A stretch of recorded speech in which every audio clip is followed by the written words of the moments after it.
All right, y'all, we got the one and only Dr. MJ Collier on with us this morning. We're so blessed to have our own personal doctor right here on the Rickey Smiley Morning Show. Dr. Collier, you was making a point right before we went to commercial break. What was that again? Okay, again, we were talking about forced exhalation in an environment such as a gym or just loud talking. Oftentimes, when people are talking on their cell phones, they inflect their voices and they can push that coronavirus and create a viral cloud that can last up to an hour in a room at a distance of 33 to 100 feet. So that entire room basically can be contaminated with the virus just from a person loud talking. So, Ricky, with an additional 500,000 cases this week and another 8 to 10,000 deaths. Again, it's out there, it's prominent, and we need to do it. But there's a phenomenon that has affected people that you probably are aware of, and anybody that has actually been wearing their mask correctly. It's called corona breath.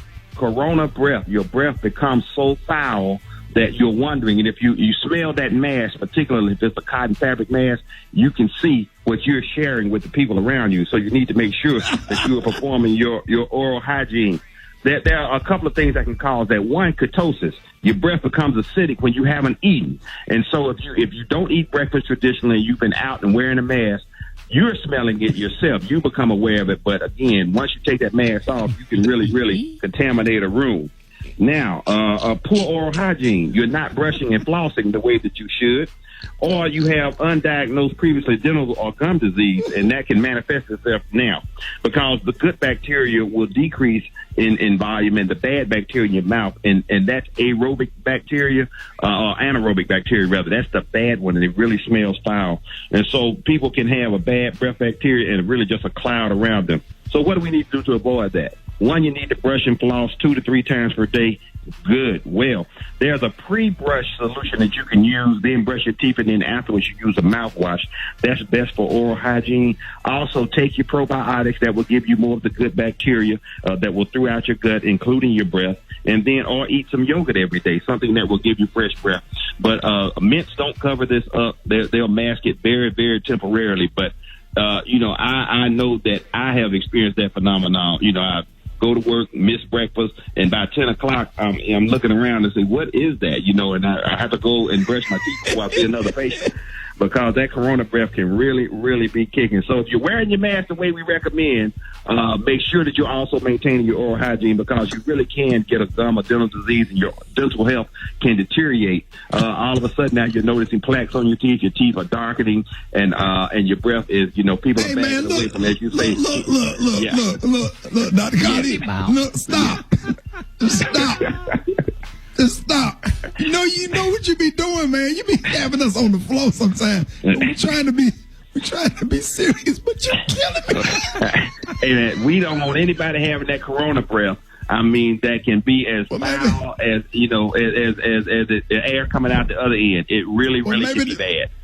Well, maybe they can put a plug inside of their mask. Dr. Collier, we got a phone call. Get out of 8669 Rickey, 8669 RICKEY. You're on with Dr. Collier. Tell us your name and where you're calling from. Good morning. Yes, my question is, when you're outside and someone sneezes or coughs and it's windy, is the virus still airborne where you can contract it that way as well? Yes, the virus is still airborne in that way. Now, hopefully the wind will help disperse it very quickly. But if the wind is blowing towards you, it's just loading up a large amount of inoculum to you.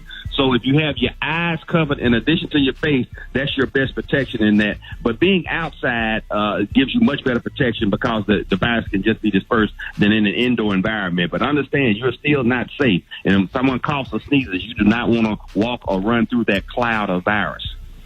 Wow. You're on with Dr. MJ Collier. Good morning. Okay, good morning, Doc. In regards to loud talking and projecting your voice, where does that leave being in the classroom as a teacher? Exactly. That's why it's very important for teachers and anyone in the school environment to be tested to make sure that they're negative.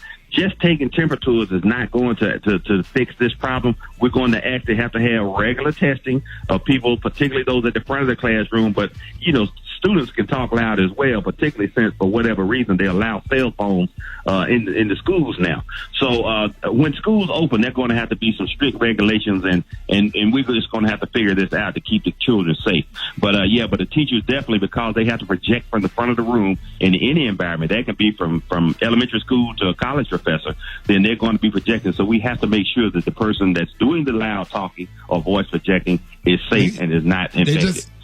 They're just going to have to put a big sheet of glass up there with the teachers to stand behind. So, just like they do at the counter when you go to Home Depot and Walgreens and stuff like that, different places, you got a big sheet of glass up there, the little plastic glass, and they might have to stand behind it. So when they projecting, and then they're going to have to do something for the air vents and circulating air and sucking the air out and blowing in fresh air, and put these little systems in there like the little Lysol that is keep it. You know what I'm saying? It's especially like on the planes or whatever, like those little Lysol things that shoot off every 5 minutes, the kind with the real Lysol, not just the Lysol that smell good, but the kind that kills germs and bacteria.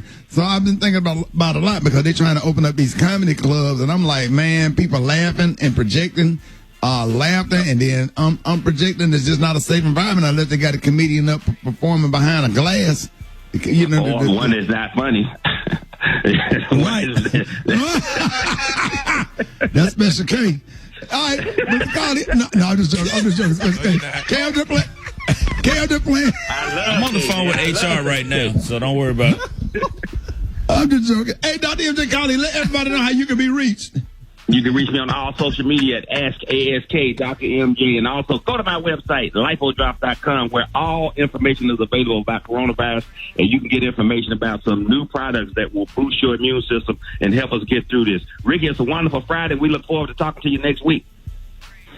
Hey, man, thank you, Dr. Collier. We got Gary. Gary got the 10 and clue today. Coming up next, what you got, Gary? Coming up next, well, a young woman knows her word. I'm going to tell you which young woman knows her word next. Rickey Smiley Morning Show.